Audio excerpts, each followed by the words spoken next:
People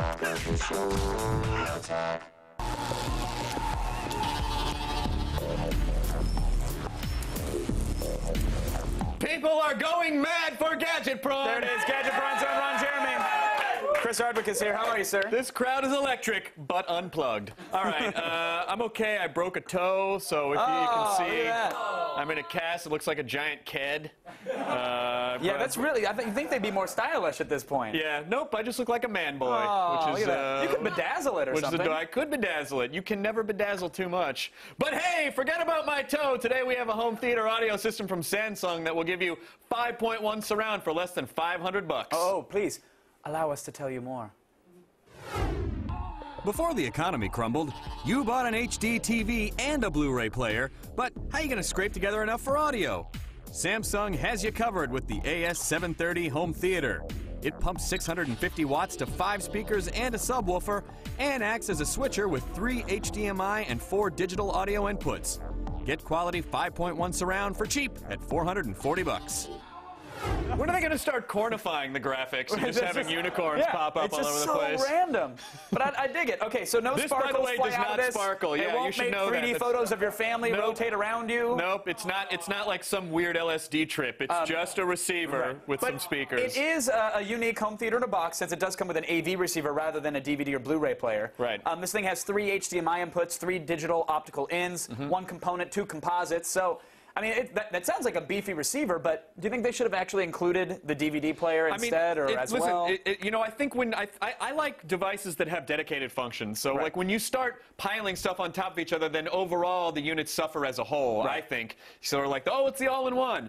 If your space is an issue for you, then yeah, get something that has a player on it as well as the receiver. But I prefer to have them separate. I mean, we do like the design of the receiver. There's a great amount of inputs. Yeah. Comes with an iPod dock too. Hey, iPod, those are going to catch on. Sweet. Well, their receivers are notoriously hard to set up, you know, especially when you have multiple audio and video inputs. So I'm sure Samsung made that nice and easy for us with the... You would be the prince of wrong! This was impossible to set up. I shouldn't say impossible, we did. It was barely possible. We only have 1 HDMI plugged in the back, and it was still a pain to select as our only input. It doesn't auto-detect it? No, it doesn't auto-detect. You got to press setup, then you cycle through the inputs. There's no HDMI selection, so then you got to find DVD after that, and you press input mode. Then a troll appears, and you have to solve a riddle. Then you find HDMI. Then we went to the manual for help, and even that was frustrating. There really should just be one button to press for each input. I think these engineers must think, oh, it's easy. You just go to these 3 submenus. Right. But to the average person, it needs to be more intuitive. I completely agree. Yeah, they understand how it works at a circuit board level, but not at a soccer mom level. Right, exactly. But at this price, we've heard some amazing home theaters. So Samsung blowing us away at least? Come on. No, they didn't. And listen, all the speakers were sort of muffled, and we thought maybe it was our issue. We went online. We saw a lot of people had the same complaints. Everything sounds like it should be a little clearer because it's just the highs and mids are lacking. The lows are fine. It's not really loud, too. We were in a small room, had it cranked up as high as it would go, and it felt like it was about a 6 on what it should be. So if you have a large space, you know, it's not going to be amazing. It was a little quiet. And the quieter it was, the worse it seemed to sound, too. Wow. The subwoofer and bass quality sounded pretty good, though. But overall, as a system, it just wasn't up to par. All right, so $440. I mean, that's not too bad for a home theater system, but it doesn't sound like...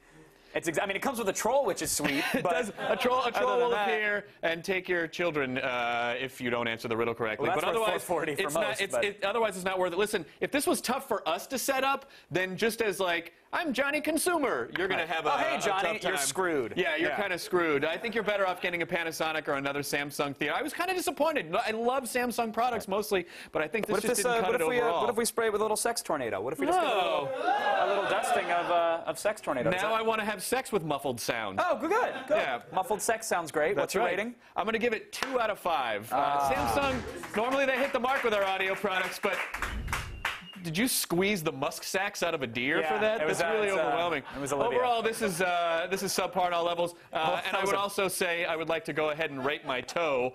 2 out of 5 for the broken toe. 2 out of 5. 2 out of 5. Don't drop a 10-pound weight on your bare toe. I cannot stress that enough. I don't recommend doing that at all. How do you kegel with a 10-pound weight? That is impressive. I just couldn't hold it in. I don't know what to tell you. We'll get there. Yeah, that's it for Gadget Prawn. Remember, for even more of the latest news on computers, games, and tech, check out g4tv.com/thefeed.